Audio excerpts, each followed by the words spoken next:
Hello, नमस्कार, आदाब, सत श्री अकाल और अस्सलाम वालेकुम। मैं हूं मोहम्मद अहमद काज़मी, लेकर आया हूं आपका पसंदीदा कार्यक्रम ग्लोबल न्यूज़।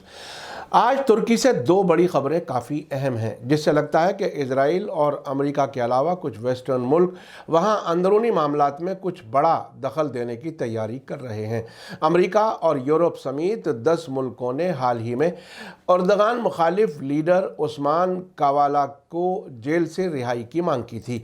अब इजराइल की खुफिया एजेंसी मोसाद के तुर्की के अंदर एक बड़े नेटवर्क में शामिल 15 लोगों को गिरफ्तार किया गया है। तुर्की के बड़े अखबार हुर्रियत डेली ने आज खबर दी है कि कल 21 अक्टूबर को सोर्सेज ने बताया है कि तुर्की में एक इजरायली खुफिया एजेंसी से जुड़े कम से कम 15 लोगों को पकड़ा गया है। तुर्की के जुडिशरी से मुताल्लिक सोर्सेज के हवाले से अखबार ने कहा है कि इस्तांबुल के सरकारी अभियोजक यानी प्रोसिक्यूशन के ऑफिस के जरिए शुरू की गई जांच के हिस्से के तौर पर इन लोगों को गिरफ्तार किया गया है। मीडिया से बात करने पर पाबंदी की वजह से नाम ना छापने का रिक्वेस्ट करने वाले सोर्स ने कहा है कि संदिग्ध यानी गिरफ्तार किए गए सस्पेक्ट्स इजरायली जासूसी एजेंसी को इंफॉर्मेशन और दस्तावेज मुहैया कर रहे थे। सोर्सेज ने कहा है कि इस जासूसी नेटवर्क में तुर्की में रहने वाले फिलिस्तीनी और सीरियाई शामिल हैं, जिन्हें वायर ट्रांसफर और कोरियर के जरिए से रकम हासिल हुई थी।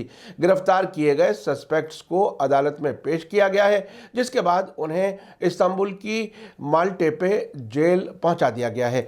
दूसरी तरफ तुर्की के प्रेसिडेंट रजब तैयब एर्दोगान ने ऐलान किया है कि उन्होंने अपनी फॉरेन मिनिस्ट्री से कहा है कि अंकारा 10 मुल्कों के मौजूदा एम्बेसडर्स को नहीं रख सकता, यानी 10 मुल्कों के एम्बेसडर्स को, जिनमें America, Canada, France, Finland, Denmark, Germany, Holland, New Zealand, Norway और स्वीडन के एम्बेसडर शामिल हैं, उन्हें मुल्क से निकाले जाने की तैयारी है।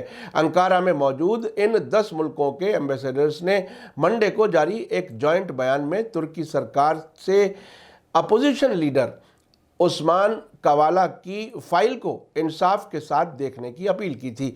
उस्मान कावाला एर्दोगान सरकार का मुखालिफ प्रकाशक यानी पब्लिशर है और 4 साल पहले किसी तरह का मुकदमा चलाए बिना उसे जेल में रखा गया था। तुर्की के प्रेसिडेंट ने अंकारा में मौजूद 10 मुल्कों के एम्बेसडर्स के जरिए जारी बयान पर रिएक्शन देते हुए जोर देकर कहा है कि तुर्की की न्यायपालिका यानी जुडिशरी आज़ाद है। साथ ही एक बड़ा सवाल करते हुए उन्होंने कहा है कि क्या तुम अपने आप को तुर्की को सबक देने के मकाम पर समझ रहे हो? इससे पहले तुर्की ने ट्यूसडे को 10 मुल्कों के एम्बेसडर्स को तलब किया था और उस्मान कावाला की रिहाई के लिए इन मुल्कों की मांग को कबूल करने से इनकार कर दिया था।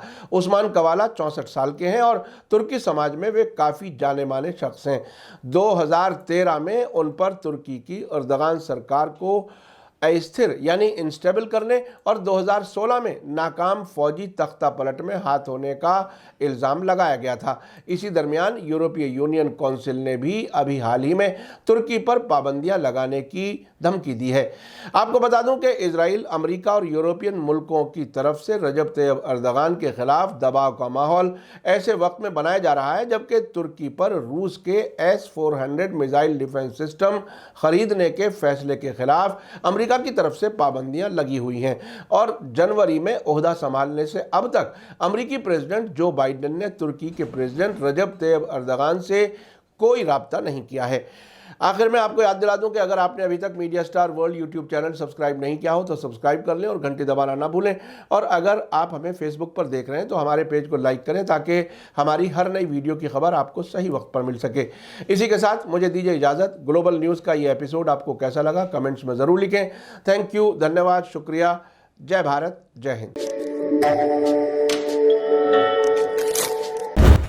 मीडिया स्टार वर्ल्ड के और वीडियो देखने के लिए हमारे चैनल को सब्सक्राइब करें और सीधे नोटिफिकेशन पाने के लिए बेल आइकन दबाएं। और अगर हमारी खबर सच्ची और अच्छी लगे तो अपने व्हाट्सएप, इंस्टाग्राम, फेसबुक और ट्विटर अकाउंट पर ज़रूर शेयर करें।